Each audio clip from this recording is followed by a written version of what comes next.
Hello, Algebra 1 Semester 2 students, and welcome back to your final exam review. Today we're focusing on problem 36, which if you want more practice, you can look back to lesson 9.5 on my videos. Um, Today they're asking us to figure out which graph matches this equation. So in order to do that, I'm actually going to go through and show you how I would graph this equation, and then we'll do the matching at the end. So, to graph an equation, I'm always looking for three things. Sorry, you might be able to hear my dog in the background. He decided to wake up. We're looking for three things. You are looking for the x-intercepts, also known as the zeros, the y-intercept, and the vertex. So we're going to find all three of those, and then we're going to see if we actually needed to find all three of those at the end. But this is good review for you. So, first thing I'll do is the tough one. I'm going to find the x-intercepts.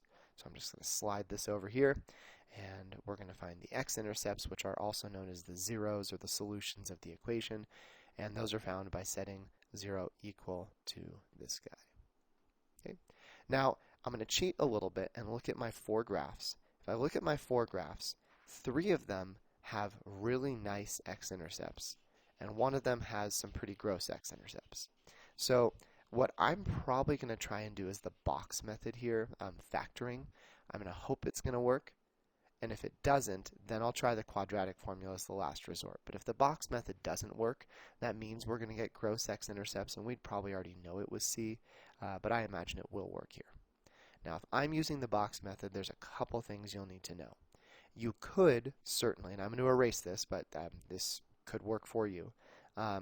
You could certainly just take the equation as it's written, negative 1x squared, negative 3, and split up the negative 4x by finding what adds and what multiplies to get these guys, which is positive 3x squared. Okay, and yeah, I'm already convinced this is going to work. Negative 1, negative 3, negative 1, negative 3. Great. And then you can finish filling out the box and make two equations. That's awesome. I honestly would probably not do it this way because I'm looking to be most efficient, but if that way made sense to you, you should continue it on out. What I would probably do is try to avoid using the box by making the number in front of x squared a positive 1. And we can do that by dividing everything by a negative 1. So I'm basically factoring out a negative 1. That would leave me with positive x squared, positive 4x, and positive 3. Then I'm going to keep the negative 1 out front and skip right to my factored form now that we have the positive 1 out front. We are looking for two numbers which add up to make 4 and multiply to make 3.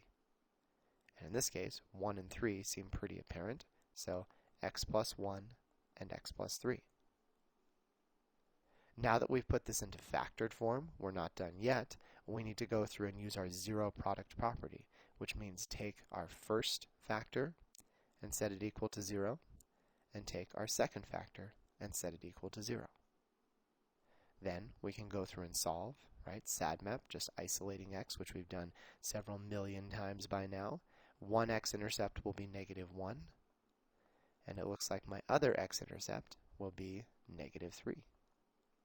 Now that might be enough to already get the answer, but I still want to find the other components just because it's a good reminder and there are going to be some problems where you have to find them all. So let's go ahead and find the y-intercept. Our y-intercept is found by replacing the x's with 0.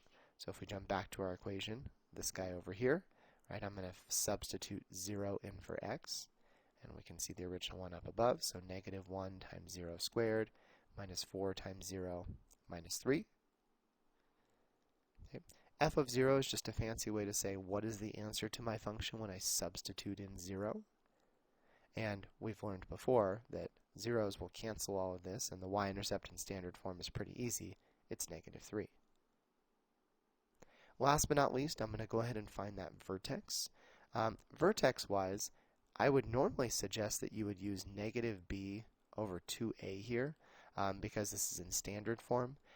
However, we got some pretty nice x-intercepts here, so I think for the vertex we can actually skip it and just get right to what the h is, because we know the h is always in between the two x-intercepts. So what's exactly in between negative 1 and negative 3? Well, that's certainly negative 2. Now, you can double check yourself to make sure you haven't made any mistakes by doing that negative b over 2a. And I am going to do that right now just to remind you of what it was. So negative 1x squared minus 4x minus 3. We could also find the h by doing negative b over 2 times a. And our b in this case is negative 4, a is negative 1. So we end up with positive 4 over negative 2, which is negative 2. The fact that we got negative 2 using the formula, and we got negative 2 just by looking between the two x-intercepts, probably means that we've done everything right so far. However, we do still need the k value, and my k value comes from taking this negative 2, which is part of our vertex, and substituting the negative 2 in for the x's in our equation. So negative 1 by negative 2 squared minus 4 times negative 2 minus 3. And this is something you can do on your calculator or follow PEMDAS. PEMDAS will give us a 4 here first. And then doing all that multiplication will give us a negative 4 plus 8 minus 3. 8 minus 4 is 4. 4 minus 3 is 1. So our vertex, 2, 1. All right, let's see which graphs these match up with. We can start with the x-intercepts. Negative 1, negative 3. Well, our first one has x-intercepts of negative 1, negative 3. So does B. It looks like C certainly doesn't, and D does not either. Now at this point, we can actually already see what the right answer is, because my A value is a negative 1, which means my parabola is going down. So if the parabola is going down, I think B is out as well, has to be A. So we could have just found the x-intercepts, and that would have given us the right answer. Could we have done the others? Well, let's see. The y-intercept was negative 3, so here is negative 3, that matches, that's good. Here's positive 3, so that one would have been out. Here's negative 3, so that still would have been in. And here is positive 3, so that one would have been out as well. So this one would have left us with A or D. And I think just the y-intercept would not have been enough, because we know it's going down again by looking at the A value. So A or D, y-intercept didn't narrow it down, but it does help solidify us our answer choice of A.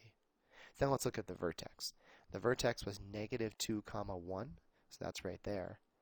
None of the others have a vertex of negative 2, 1, do they? And so actually we could have found the answer just by finding the vertex right away too. Negative 2, 1 instantly gives us an answer of A. So on your exam, if you're going through and you're like, oh, I don't remember how to find the x-intercepts, but I'm pretty good at the vertex, start with the vertex. Especially if you combine the vertex with the y-intercept, you would have found your answer no problem, right? The x-intercepts can be tricky. I argue they're probably the trickiest part of any parabola, but you don't always need to know how to do them. Now, granted, should you? Yes, of course. But as long as you know how to find these 3 pieces, you'll get every problem right. And just by getting a few of them right, you can probably get it right too. If you have the time, though, find all 3 parts just to make sure that you got the right answer. So thanks for tuning in to problem 36, and hopefully this is helping you find success on your final exam.